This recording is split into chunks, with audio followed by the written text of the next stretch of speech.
Samantala, pinaalalahanan naman ng Philippine Overseas Employment Administration or POEA ang mga gustong magtrabaho abroad na mag-ingat laban sa mga tiwaling recruiter. Ito ang balita ni Victor Cusare. Siguruhing may sapat na dokumento bago mag-apply ng trabaho sa abroad. Ito ang panawagan ng Philippine Overseas Employment Administration kaugnay ng sinapit ng Pilipinang si Mary Jane Veloso na umunay na biktima ng illegal recruiter. Ayon kay POEA Administrator Hans Leo Kakdak, kung trabaho ang pakay sa ibang bansa, kailangang may maipakitang working visa ang inyong recruiter. Dapat yung paghihiling ng impormasyon sa sino man na umaakit o nagre-recruit papunta sa abroad ay dapat legal at tama at kompleto at nakasulat.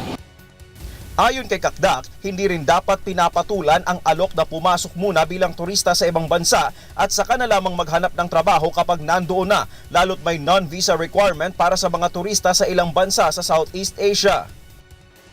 Ibig sabihin, pag ikaw ay magtatrabaho sa Malaysia o sa Indonesia, kailangan nyo ng working visa, work visa. Kaya't kung ito ay hindi ipinapakita sa inyo, at sinasabi lamang na hindi kailangan ng visa sa Malaysia at Indonesia, ibig sabihin lang nun, hindi kailangan ng visa kasi bilang turista ang pasok, na mali ka agad kung trabaho o work ang hinahanap.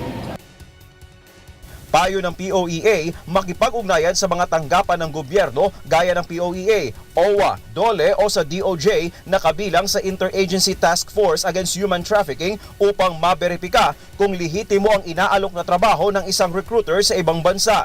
Samantala, nakapagsumite na ng sertipikasyon ang POEA sa Department of Justice na walang lisensya upang mag-recruit ang recruiter ni Veloso. Ayon kay Kakdak, bahagi ito ng isinasagawang case build-up ng DOJ laban sa illegal recruiter na nambiktima kay Mary Jane. Victor Cosare, UNTV News, Worldwide.